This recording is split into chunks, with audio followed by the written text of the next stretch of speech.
Bismillahirrahmanirrahim. Assalamualaikum warahmatullahi wabarakatuh. Okey. Hari ini kita jumpa lagi dalam subjek Tauhid. Untuk kita akan masuk tajuk baru hari ini, iaitu tajuk beriman kepada kitab. Sebelum tu, saya harap semuanya masih bersemangat dan kita akan terus sama-sama bersemangat untuk meneruskan PDPR yang akan datang. Okey. Sebelum kita masuk tajuk baru, Ustazah nak kita ulang tajuk yang lepas. Okey. Sebelum ni Ustazah dah ajar tajuk beriman kepada malaikat. Okey, kita dah tahu apa nama malaikat. Berapa malaikat yang wajib kita ketahui? Ada 10 kan? Okey, dan tugas-tugasnya, dalil kenapa kita wajib percaya kepada malaikat ni kan? Okey, hari ni kita akan masuk tajuk baru iaitu beriman kepada kitab. Okey. Tengok yang seterusnya.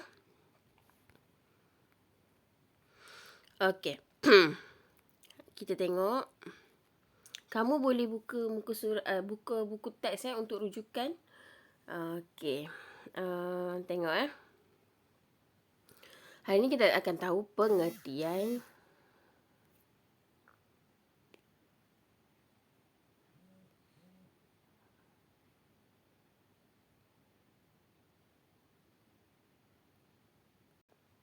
Okey. Semula hari ni kita akan tahu pengertian, hukum dan dalil beriman kepada kitab. Okey. Sebelum tu, saya nak tanya. Beriman kepada kitab ni rukun iman yang keberapa? Rukun iman yang ketiga. Yang pertama beriman kepada Allah, yang kedua beriman kepada malaikat, kita belajar, dan yang ketiga beriman kepada kitab. Hari ini kita akan tahu apa dia pengertian, hukum dan dalil beriman kepada kitab. Okey. Sekarang kita tengok kat sini. Perhati dan faham. Okey, tengok. Gambar. Ada gambar apa ni? Gambar kitab Al-Quran. Semua orang kenal. Ini adalah kitab Al-Quran. Okey, seterusnya kita tengok kat bawah ni. Kita ada kitab Injil belah kanan ni kan. Injil. Lepas tu kita ada Zabur. Dan kita ada Taurat. Okey, inilah nama-nama kitab yang wajib kita percaya. Wajib kita tahu. Okey, bukan kita kena belajar kitab-kitab ni. Kita umat Nabi Muhammad perlu mempelajari ataupun perlu mengikut ataupun pegangan kita adalah kitab Al-Quran ini. Kitab Al-Quran sahaja. Tetapi kita perlu tahu dan perlu beriman. Perlu percaya bahawa wujudnya kitab Injil, Zabur dan Taurat. Okey. Tak salah untuk kita mengenali kitab-kitab ni, kitab-kitab Injil, Zabur dan Taurat ni ataupun untuk mendalami, tapi bukan untuk diamalkan. Untuk sekadar mengetahui boleh. Okey. Seterusnya kita tengok. Okey. Ini kita kena tengok, kita kena baca. Baca sama-sama dengan Ustazah. Okey. Baca dan faham. Okey, yang pertama, nombor 1. Kita kena tahu pengertian beriman kepada kitab ialah. Okey, tengok Kita tengok titik yang pertama ni. Titik yang pertama, Allah Subhanahu Wa Taala telah menurunkan kitab. Okey. Kitab yang seperti kita tahu, Al-Quran tu diturunkan oleh Allah Subhanahu Wa Taala. Tetapi bukan hanya Al-Quran sahaja. Kitab-kitab yang lain, yang Zabur, Injil dan Taurat itu daripada Allah juga. Tapi untuk umat ataupun masyarakat pada zaman yang tersebut, zaman Nabi yang diturunkan tu kan. Sekarang kita zaman Nabi Muhammad, jadi kita perlu amalkan kitab Al-Quran. Semua kitab-kitab yang keempat-empat tu diturunkan oleh Allah Subhanahu Wa Taala untuk menjadi panduan kepada kita umat Islam ni. Okey, yang kedua, diturunkan kepada Nabi dan Rasul. Kitab-kitab yang 4 tu diturunkan kepada Nabi dan rasul. Ada nabi dan rasul yang khusus yang menerima kitab tu dan diamanahkan untuk menyampaikan segala isi-isi dalam kitab tersebut pada zaman masing-masing. Okey, contohnya. Saya ambil contoh zaman kita lah, zaman Nabi Muhammad. Nabi Muhammad diturunkan Al-Quran kepadanya untuk disampaikan kepada seluruh umat Islam pada zaman tersebut. Dan sampailah kepada kita hari ini. Kita perlu percaya dan beramal dengan apa yang ada di dalam Al-Quran. Okey. Seterusnya titik yang ketiga. Okey. Menjadi panduan hidup. Macam saya cakap tadi. Al-Quran untuk kita umat Nabi Muhammad ini, kita perlu ikut Al-Quran. Contohnya. Contoh yang pertama yang paling senang saya nak cakap kat sini, solat. Solat ada ditulis dalam Al-Quran. Jadi itu adalah salah satu panduan hidup kita. Macam mana nak ambil wuduk, macam mana kita nak membayar zakat. Semua ada dalam Al-Quran. Jadi Al-Quran ni kalau kita amalkan, dia dah cukup lengkap untuk kita menjadi seorang Muslim yang apa? Yang sempurna ataupun yang baik. Okey. Seterusnya, tengok nombor 2. Wajib. Nampak tu? Wajib beriman kepada kitab. Ini hukum. Hukum kita beriman kepada kitab ataupun hukum kita percaya kepada kitab ni adalah wajib. Lagi sekali saya ulang, wajib beriman kepada kitab. Okey. Saya ulang lagi sekali, wajib. Sebab saya ulang banyak kali ni, sebab bila ada keluar soalan, apakah hukum beriman kepada kitab ataupun apakah hukum beriman kepada malaikat macam yang lepas, ada yang jawab salah. Jadi saya ulang lagi sekali.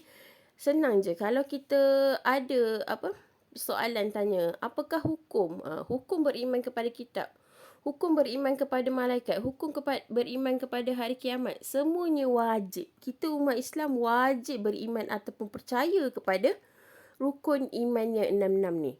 Okey, hari ni kita belajar tentang beriman kepada kitab.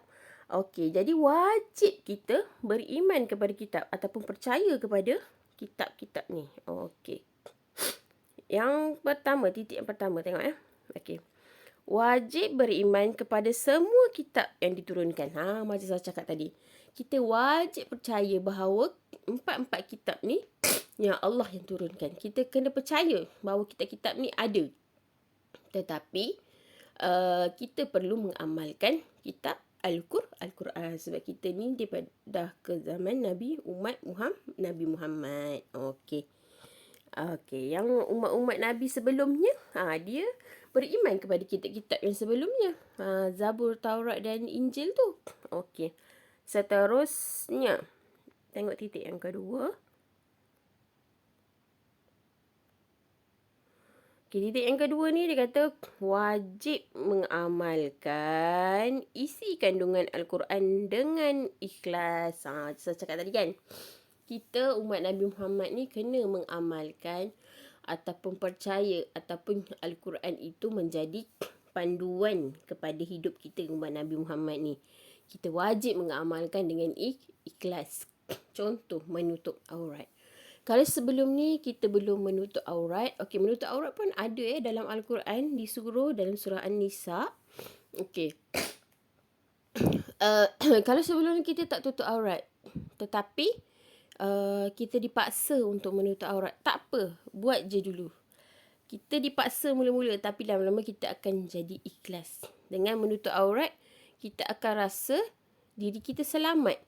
Maruah kita terjaga. Lama-lama kita akan ikhlas, insya-Allah. Okey? Okey, seterusnya. Tengok yang seterusnya. Okey.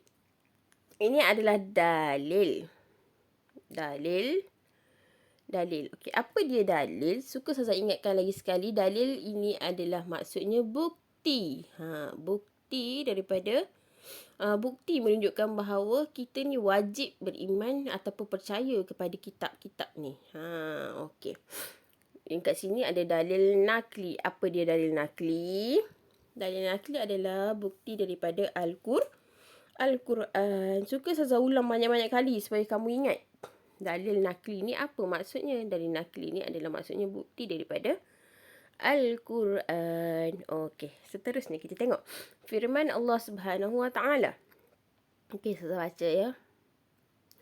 A'udzu billahi minasy syaithanir rajim. Bismillahirrahmanirrahim. يا أيها الذين آمنوا بالله ورسوله والكتاب الذي نزل على رسوله والكتاب الذي أنزل من قبل. Okey, sadaqallahul azim. Okey, sekarang kita tengok maksudnya. Okey, maksudnya ya. Kamu tengok, kamu boleh baca sama-sama dengan saya. Okey. Wahai orang-orang yang beriman, tetapkan iman kamu kepada Allah dan Rasul-Nya dan kepada kitab Al-Quran yang telah diturunkan kepada Rasul-Nya, iaitu Nabi Muhammad sallallahu alaihi wasallam, dan juga dengan kitab-kitab suci yang telah diturunkan dahulu. Okey, ayat Al-Quran ini daripada surah An-Nisa ayat 136. Okey, tengok semula.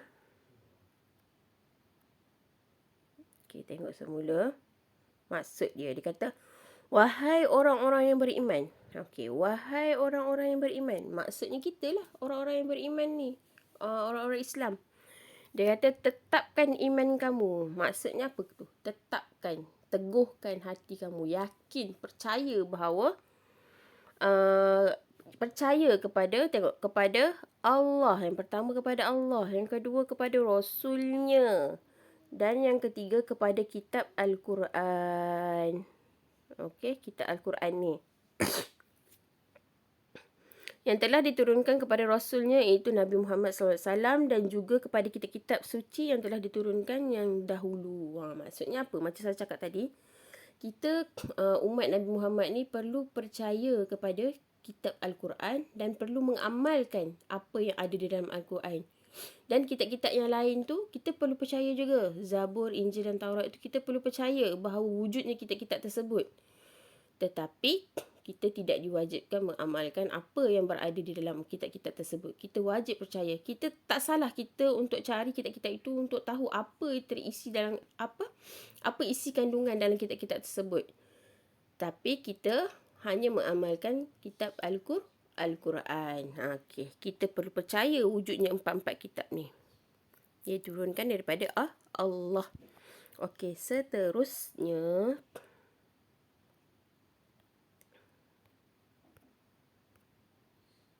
okey. Tengok ni ya. Tahukah anda? Tahukah anda? Okey, mestilah tak tahu kan? Okey, hari ni saya nak bagi tahu.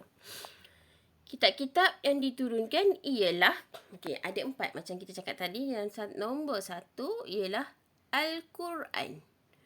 Okey, Al-Quran diturunkan kepada Nabi Muhammad sallallahu alaihi wasallam. Okey, ikut sekali lagi. Al-Quran diturunkan kepada Nabi Muhammad sallallahu alaihi wasallam. Okey. Seterusnya nombor 2.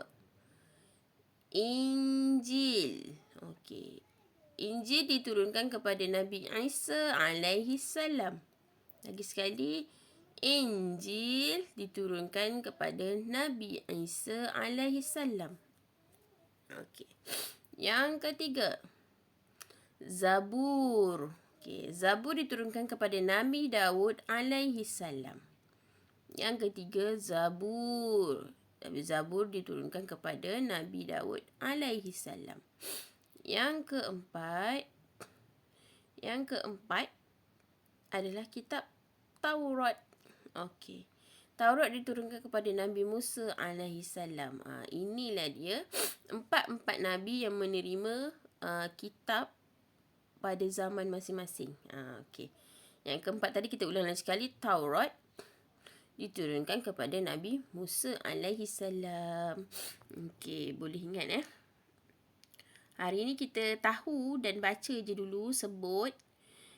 Nanti Ustazah akan suruh kamu hafal lah nama kitab dan Nabi yang menerimanya. Tapi bukan hari ni.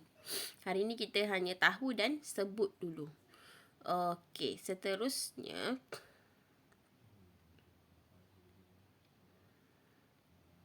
Okey, kita tengok kat sini.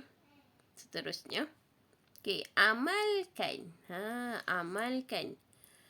Melaksanakan segala perintah Allah Subhanahu Wa Taala dan menjauhi segala yang dilarang. Okey, kita perlu amalkan. Okey, dalam Al-Quran. Benda-benda yang Allah Allah perintahkan untuk kita buat dan larang untuk kita tidak buat, semuanya lengkap di dalam Al-Quran. Okey. Contoh, untuk yang senang sekarang ni, kamu kan, kita kan kena duduk rumah je, PKP. Jadi, perkara yang mudah yang kamu boleh buat di rumah yang Allah perintahkan kita, iaitu yang pertama mestinya solat. Solat cukup 5 waktu dan solat awal waktu, insya-Allah. Itu Allah suruh. Jangan tinggal solat. Allah cakap, jangan tinggal solat. Itu larangan Allah, jangan tinggal solat. Okey. Contoh yang kedua, yang paling dekat dengan kamu, iaitu taat ibu bapa. Dalam Al-Quran ada cakap taat ibu bapa. Jadi kita sebagai anak sekarang ni duduk rumah je kan. Ambil peluang tu untuk taat kepada ibu bapa, buat pahala. Boleh? Okey, jadi Allah larang derhaka kepada ibu bapa. Jangan derhaka kepada ibu bapa, berdosa besar. Okey? Redanya Allah itu terletak kepada redanya kedua ibu bapa kamu. Jadi perlu hormat dan hormat dan taat. Kalau ibu minta tolong sikit, ayah minta tolong sikit, buat. Abang tolong jaga adik sekejap, ibu nak masak. Tolong jaga adik sekejap. Jangan cakap tak nak. Berdosa sebenarnya kita cakap. Kalau kita cakap pun dah berdosa. Ini kan pula kita melawan ataupun cakap tak nak. Semua tu dah ditetapkan dalam Al-Quran. Semua telah diceritakan oleh Allah di dalam Al-Quran. Perlu percaya dan perlu amalkan. Okey. Itu contoh amalan yang mudah yang kamu boleh amalkan sekarang. Waktu kita sekarang. Okey. Seterusnya. Okey, ini adalah latihan. Latihan untuk kamu hari ni iaitu dalam buku aktiviti kita, buku Tauhid tu, yang buku purple tu, buku aktiviti tahun 2, yang subjek Tauhid. Okey, kita tengok muka surat 40. Hari ni saya suruh kamu buat muka surat 40 dan 41. Okey, tengok saya nak terangkan yang muka surat 40 dulu. Okey, dia punya arahan adalah ni dia punya tajuk. Okey, arahan dia adalah sambungkan huruf. Sambungkan huruf. Tengok. Dalam badan ulat ni dia ada huruf. Okey, contoh nombor 1. Kaf, ta, alif, ba. Okey, kitab. Sambil-sambil kamu nak sambungkan huruf tu, kamu boleh baca perkataan tu. Jadi, kamu sambung huruf-huruf tu semua supaya menjadi satu perkataan yang sempurna. Okey, contoh saya buat kaf. Okey, kaf boleh sambung dengan ta, boleh. Ta, alif boleh sambung. Dan seterusnya, ba. Sambung macam ni. Boleh? Okey, yang lain pun sama. Kamu tengok huruf-huruf tunggal tu dan sambung menjadi satu perkataan yang sempurna. Sambil-sambil kamu boleh baca apa di perkataan yang dia tulis tu. Okey, seterusnya muka surat 41. Arahan dia adalah lengkapkan ayat berikut. Okey. Perkataan-perkataan yang dalam Al-Quran ni semua adalah perkataan yang perlu kamu isi dalam tempat kosong ni. Okey, kita tengok perkataan ayat yang pertama dulu. Yang pertama, okey. Allah telah menurunkan apa? Okey, Allah telah menurunkan apa? Yang pertama, wajib. Yang kedua, isi. Yang ketiga, kitab. Yang keempat, Rasul. Yang kelima, panduan. Kamu boleh isi perkataan tu dalam tempat kosong tu. Cari, pilih yang mana. Okey, semua yang kita nak isi tempat kosong ni semua saya dah terangkan tadi. Okey, yang kedua.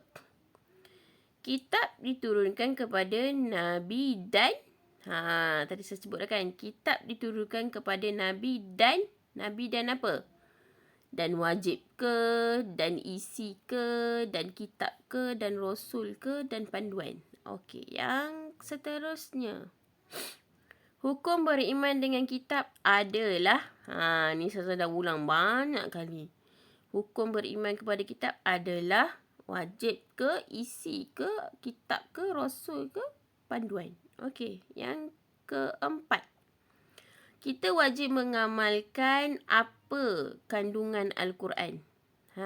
Kita wajib mengamalkan apa kandungan Al-Quran. Pilih di antara 5 dekat atas ni dan tulis dalam tempat kosong. Okey, seterusnya nombor 5. Kitab diturunkan sebagai apa hidup kepada manusia. Saya dah cakap tadi, kitab diturunkan sebagai apa hidup kepada manusia. Okey, boleh cari dalam jawapan yang 5-5 ni. Okey, seperti biasa, bila kamu dah siap, kamu boleh snap gambar dan hantar kepada Ustaz Ustazah. Ustazah akan semak. Okey. Setakat tu untuk latihan 2 muka surat sahaja, 40 dan 41. Okey. Okey, tamat dah. Untuk kelas hari ni, untuk subjek hari ni, untuk Tauhid tahun 2 hari ni dah tamat. Okey, seperti biasa, Ustazah harap semua masih bersemangat untuk belajar. InsyaAllah ada hikmahnya di sebalik semua ni. Kita sama-sama berusaha untuk dapat yang terbaik. Ataupun Ustazah akan usaha untuk beri yang terbaik. Semoga apa yang Ustazah terangkan hari ini memberi manfaat kepada kamu. Apa yang kamu tak faham, apa yang kamu keliru ataupun tertanya-tanya, kamu boleh tanya Ustazah. Boleh call ataupun WhatsApp, insyaAllah. Okey, kita jumpa lagi insyaAllah pada minggu hadapan dalam subjek Tauhid. Assalamualaikum warahmatullahi wabarakatuh.